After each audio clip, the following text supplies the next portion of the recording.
Avant de lire les passages de l'Écriture, je vous invite à la prière.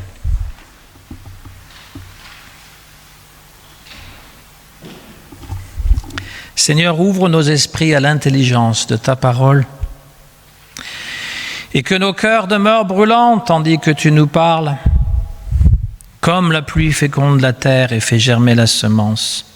Que ta parole, Seigneur, accomplisse au cœur de ma vie sa mission, ta volonté, qu'elle féconde ma vie et lui permette de porter des fruits. Oui, que ta parole soit la vérité de mon existence, la lampe de mes pas. Nous allons lire l'évangile de Marc, au chapitre 7, versets 31 à 37.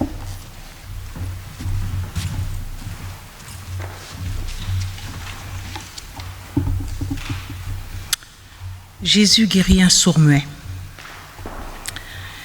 Jésus quitta le territoire de Tyr et revint par Sidon, vers la mer de Galilée, en traversant le pays de la Décapole.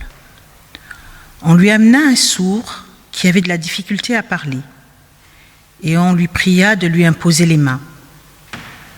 Il le prit à part loin de la foule, lui mit les doigts dans les oreilles et lui toucha la langue avec sa propre salive. Puis, levant les yeux au ciel, il soupira et dit « Ephata », c'est-à-dire « Ouvre-toi ». Aussitôt ses oreilles s'ouvrirent, sa langue se délia et il parla très bien. Jésus leur recommanda de n'en parler à personne, mais plus il le leur recommanda, plus ils le publièrent. Ils étaient dans le plus grand étonnement et disaient « Il fait tout à merveille, même il fait entendre les sourds et parler les muets. »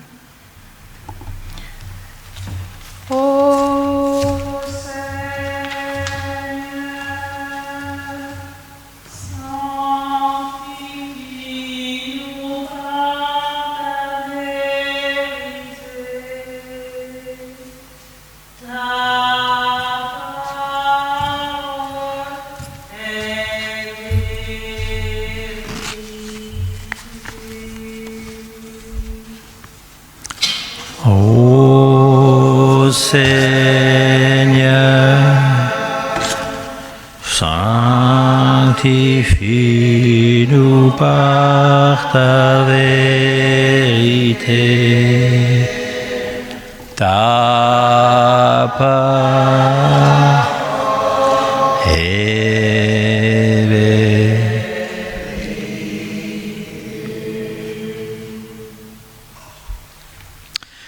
Jésus est en terre étrangère, dans le territoire de la Décapole. Il a donc quitté la région des lacs de Nazareth pour aller plus au nord. Et en fait, Jésus, comme il le dit à un moment donné, le Fils de l'homme n'a même pas une pierre pour reposer sa tête, c'est-à-dire qu'il n'a même pas un oreiller qu'il pourrait faire d'une pierre, parce qu'il n'a pas de demeure. Il sillonne la région, il est un prédicateur itinérant, toujours à bouger. Et donc, il arrive dans un pays qui n'est pas juif, qui ne partage pas les mêmes idées, les mêmes croyances que son peuple. Et les gens lui amènent donc un sourd-muet, parce qu'ils ont entendu parler de ses pouvoirs miraculeux de guérison. Et donc, comme on l'avait vu l'autre fois, il y a 2 semaines, que Jésus prend un bateau pour aller quelque part et la foule courut plus vite que le bateau pour se rendre à l'endroit où il arrivait. Et donc les gens savent qu'il peut faire des miracles et donc ils lui demandent d'imposer les mains comme un guérisseur. Un sourd-muet, c'est une personne qui ne peut pas communiquer, il n'entend pas. Et il ne peut donc pas répondre à ce qu'il n'entend pas. Il a pourtant tous les organes de la parole, une bouche, une langue, des cordes vocales, mais en cas de surdité, il ne peut pas utiliser tout ça. Il peut parler, mais il n'entend pas, donc il ne peut pas parler, il ne s'entend pas parler. C'est pour ça qu'il est sourd et muet. Et donc, les gens amènent ce sourd-muet à Jésus, Ils sont portés par, je vais inventer un mot, bénévolence. Ils sont portés par la bénévolence. C'est pas dans le dictionnaire. Hein. En fait, je l'ai fait involontairement et après je me suis rendu compte que c'est le mélange du mot bénévole et puis bienveillance. C'est-à-dire que ils ne sont pas intéressés, ils ne demandent pas un prix, voilà, pour tel montant vous allez être guéri. Ils portent la personne parce qu'ils disent, ben voilà quelqu'un qui peut te guérir. Jésus le prend à part et l'éloigne. Il l'éloigne de la foule, il le défoule. C'est-à-dire que, oui, il sort de la foule, n'est-ce pas? Parce que quand on veut vraiment avoir un échange avec quelqu'un, on ne peut pas le faire en grand groupe, on ne peut pas faire en public, il faut de l'intimité. Je connais des gens qui font des thérapies de groupe. On a un paquet de gens qui sont là, puis en général, ça ressemble un petit peu des fois aux églises charismatiques où les gens se mettent à crier, hein, il y a toutes sortes de manifestations un peu bizarres. Je ne crois pas beaucoup à ces thérapies. Je ne pense pas qu'on guérit réellement parce qu'une thérapie, c'est raconter son histoire. En fait, pour le dire simplement, parfois nos histoires sont un peu emmêlées. Elles sont un peu compliquées. On n'arrive pas à y voir clair et on se raconte dans le désordre. Et le thérapeute aide à refaire une histoire cohérente. Et du coup, cette histoire cohérente va nous permettre de nous restructurer, c'est-à-dire que ça va avoir un sens. Les blessures du passé vont toujours être là, mais elles n'auront peut-être pas autant d'importance. Parce que dans la cohérence, elles ne vont pas venir constamment. Voilà, donc la thérapie, en fait, il n'y a pas de magie, c'est simplement quelqu'un qui nous aide à remettre de l'ordre. Alors ici, la thérapie en question, c'est une guérison. En fait, quand on est sourd-muet, eh bien, on est exclu de la société, parce qu'on n'entend rien, et donc on ne peut pas parler non plus, on est exclu de la société.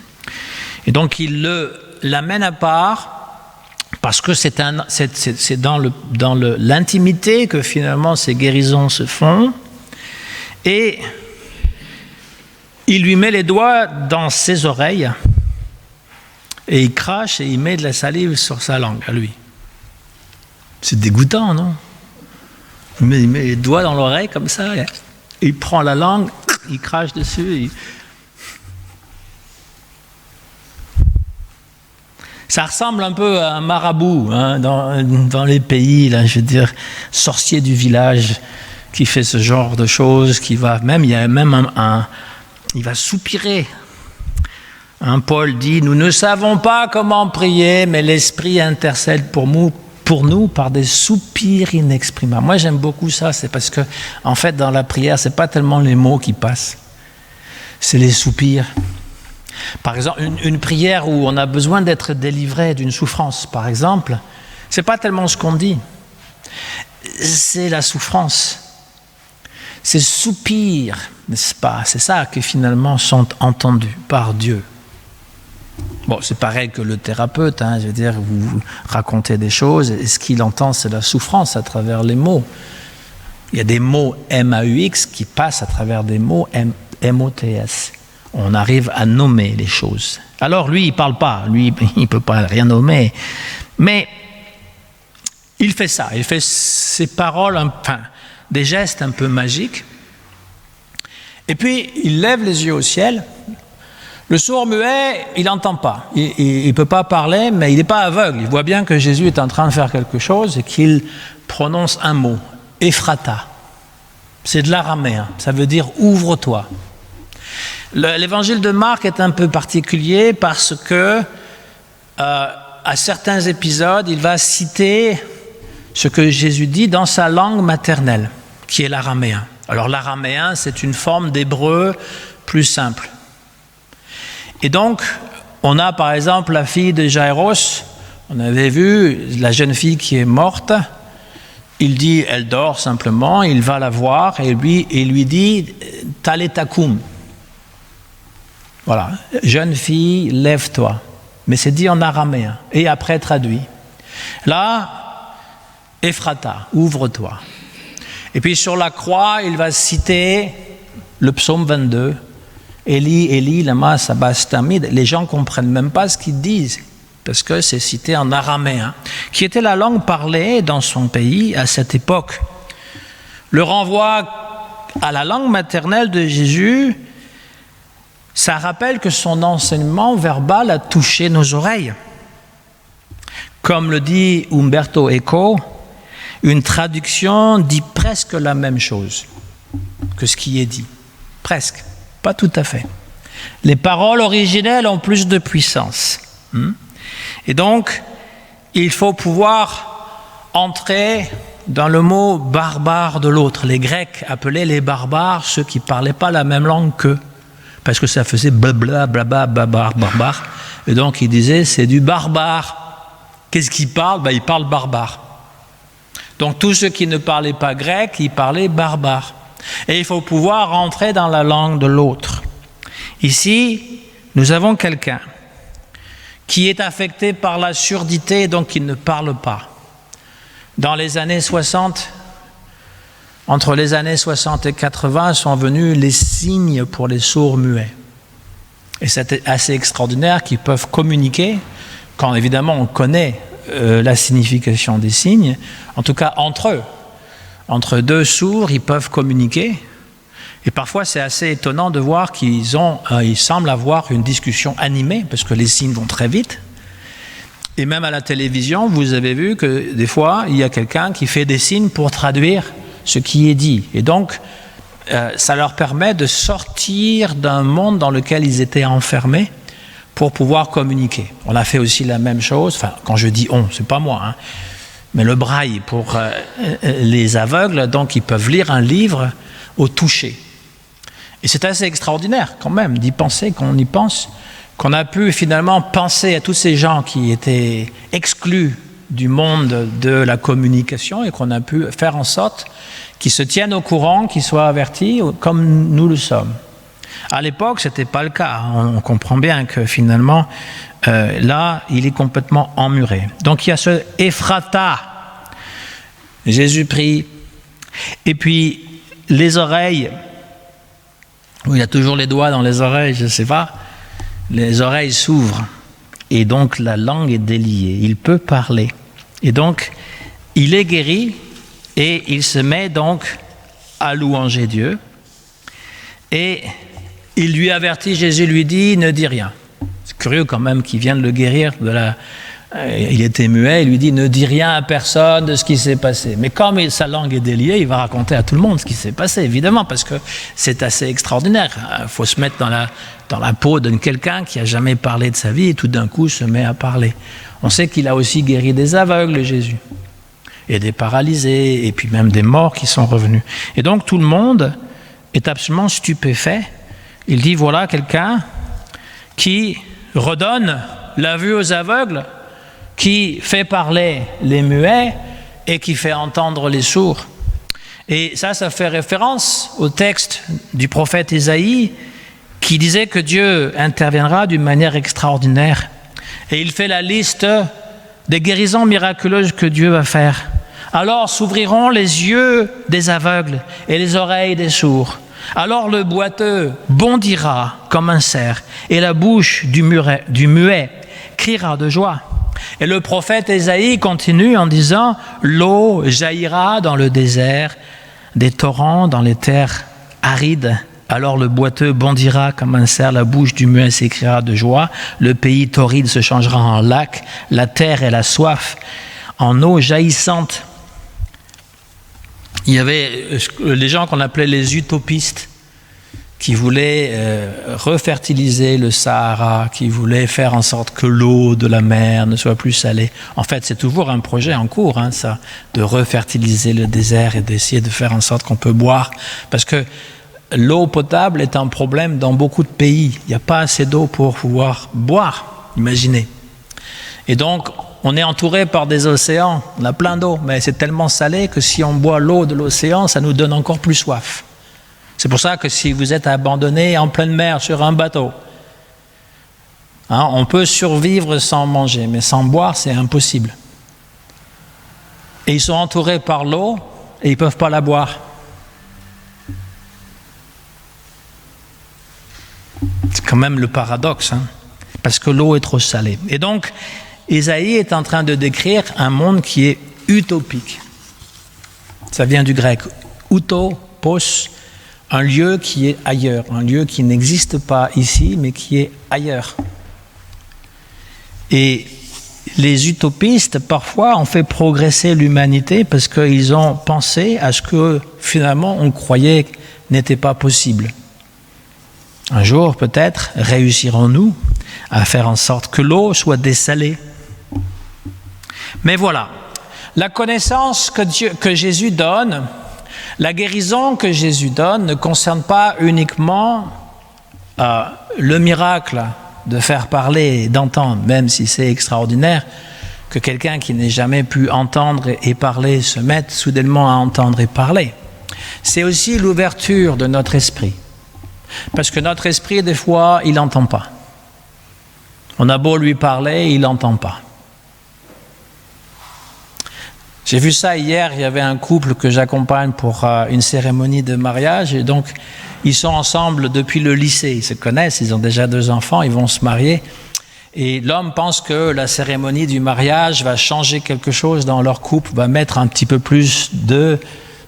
Leur comportement va changer, parce que lui, il pense que sa femme, parfois, est un petit peu trop vive dans ses réactions. Alors, je lui ai dit que le mariage ne va rien changer. C'est pas parce qu'on est marié que, finalement, le comportement de la personne change. Et puis là, ils essayent de me montrer qu'il y a un problème de communication, que j'ai bien saisi, voilà, qui sont pas tout à fait sur la même compréhension. Voilà. Et lui, il pense, voilà, telle chose que je fais, et puis elle se met en colère, elle réagit de telle manière. Et donc, c'est difficile de s'entendre. On s'entend, mais on ne se comprend pas. Et chacun reste sur sa position. T'as pas compris. Elle dit, il n'y a pas de problème. Elle lui dit, mais tu ne comprends pas, moi, il y a un problème. Voilà. Donc, c'est lui qui vit ça comme un problème, et elle dit, il n'y a pas de problème. C'est typique, hein, c'est rien c'est pour ça que j'en parle, c'est rien d'extraordinaire. Mais ça peut pourrir la relation dans un couple. Parce qu'on ne s'entend pas. Et il y a beaucoup de choses dans la vie qu'on n'entend pas. Et en particulier, cette parole, la parole avec un grand P, Dieu nous parle souvent, pas directement, de façon indirecte, par les autres, par les événements, par des paroles entendues, mais des fois on reste sourd. Et donc il faut que le cœur, que l'esprit s'ouvre. Parce que le miracle, c'est ça. Jésus n'est pas venu juste pour soigner les malades. Il n'est pas juste un guérisseur miraculeux. Les athées ne voient en Jésus que celui qui faisait des miracles. Et ils mettent en doute, mais est-ce que c'est vrai ça, qu'il a marché sur les eaux, qu'il a ressuscité des morts, qu'il a fait... Ils ne voient que ça. Et beaucoup de gens qui se disent croyants ne voient que ça aussi. Ils vont dans l'église pour résoudre les problèmes, pour essayer de faire en sorte que leur vie peut être un peu meilleure.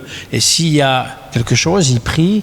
Et donc, ils ont la foi qui soulève les montagnes, etc. Oui, évidemment, il y a des réponses à nos prières. Mais comme je l'ai déjà dit, je ne suis pas le seul, je pense, dont les prières de demande, je parle, sont restées inécoutées. Ou au moins... je n'ai pas eu de réponse comme je le voulais. C'est-à-dire qu'on prie parfois pour quelqu'un qui est malade, qui a le cancer. Dieu va t'aider.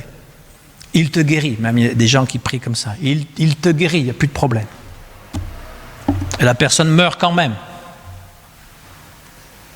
Alors c'est quand même problématique, parce qu'on se dit, mais alors, Dieu ne répond pas ? C'est tout le mystère. Savoir si finalement, le concept de Dieu, c'est quelqu'un qui vient donner tout ce qu'on lui demande, ou quelqu'un avec qui on a une relation. Quelqu'un qui finalement a le droit aussi d'avoir sa propre opinion, sa propre façon d'agir. Donc on ne peut rien promettre aux gens au nom de Dieu. On peut simplement dire, on va prier. Parce que ça aide de mettre dans les mains de Dieu nos problèmes. Et donc Jésus, il vient pour nous donner aussi un enseignement. Mais cet enseignement, il n'est pas toujours facile à comprendre. Alors je vous donne une histoire. Il y a un homme qui entreprend un voyage. Alors à l'époque, on marchait à pied. Plusieurs mois, il va marcher parce qu'il a entendu qu'il y avait un maître qui possédait le secret de la vie. Et après bien des péripéties, il arrive enfin dans le lieu où le maître se cache. J'imagine qu'il vit dans une grotte quelque part. Et il lui pose la grande question qui est à l'origine de son voyage. Connais-tu le secret de la vie ? Oui, répond le maître. Peux-tu me le dévoiler ? Demande le disciple plein d'espérance. Non, répond le maître. Pourquoi ? Parce que c'est un secret. Ça semble un peu stupide, mais un secret, c'est ça, ça ne se dit pas. N'est-ce pas ? Donc il a fait tout ce voyage pour rien. Eh bien, c'est parce que ça se communique autrement. Supposons que vous aimez beaucoup la musique, vous êtes mélomane. Pas mégalomane, hein, c'est pas le même mot. Mégalomane, c'est quelqu'un qui pense que tout lui est dû, qu'il est le grand roi de la planète. Il y a des gens très petits qui se croient très grands comme ça. Mais un mélomane, quelqu'un qui aime toutes sortes de musique, et vous expliquez à quelqu'un, un morceau que vous avez entendu, c'est un morceau pétillant, profond, qui respire la vie, l'harmonie. L'auteur y a mis toute sa passion, tout son amour. Et vous pouvez lui expliquer comme ça un morceau de musique que lui, il ne pourra absolument pas comprendre parce qu'il ne l'a pas entendu. D'ailleurs, ça vaut pour la musique, ça vaut pour n'importe quoi. Un film, un livre, vous pouvez décrire un pays tant que vous voudrez, tant que la personne ne l'a pas connu, il ne pourra pas comprendre de quoi vous parlez. Et donc, il faut qu'il y ait un désir. Il faut qu'il y ait un désir de vouloir découvrir ce dont vous parlez et un désir de Dieu, voilà. J'aime beaucoup cette phrase. Il viendra un temps de famine, ce ne sera pas la faim ni la soif qui vous tirailleront, c'est l'absence de la parole de Dieu. C'est dans un des prophètes qui dit ça, Amos. Il viendra un temps de famine où les gens mourront de ne pas entendre la parole de Dieu. Moi, je pense que c'est bien aujourd'hui, pas juste aujourd'hui. Il y a eu des époques aussi, parce qu'au moment où ça a été écrit, c'était le cas, mais aujourd'hui, on est dans une vraie, en tout cas en Occident, dans une vraie famine spirituelle. Pourquoi est-ce qu'il y a tellement de spiritualité qui se développe un peu partout ? Parce qu'il y a une vraie soif. Elle n'est pas assouvie par ce qu'on nous donne à consommer. Toutes les choses qu'on doit consommer, ça ne peut pas nous assouvir. Comme Jésus le dit, vous buvez de cette eau, vous aurez toujours soif. Vous prenez de la consommation, de tout ce qu'on nous donne à ingurgiter, de films, de livres, de je ne sais trop quoi, eh bien ça ne pourra jamais nous satisfaire. Cette soif spirituelle, elle doit être là, et elle doit être comprise que finalement, seule, cette parole, c'est plus qu'un mot. C'est vraiment un enseignement, c'est vraiment un goût. Quel est le goût d'un fruit exotique que vous n'avez jamais vu, que vous n'avez jamais connu ? Eh bien, il faut le goûter.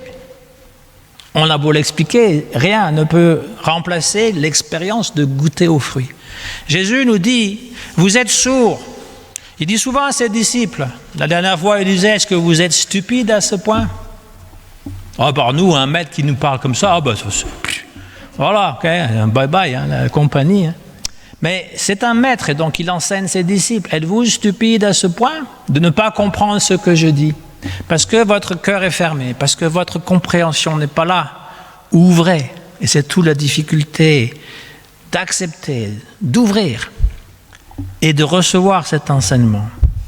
C'est ce que Jésus fait. C'est ce qu'il veut que nous fassions pour comprendre davantage. Bien sûr, vous êtes venus ce matin. Bien sûr, vous avez fait toutes ces démarches. Et ça, c'est toujours bénéfique. C'est toujours bénéfique parce qu'il y a ce désir d'entretenir quelque chose. Mais il y a toujours aussi d'aller plus profondément, d'essayer de comprendre encore plus profondément pour que notre vie soit encore plus parfaite, et c'est possible. Au nom du Christ, Amen.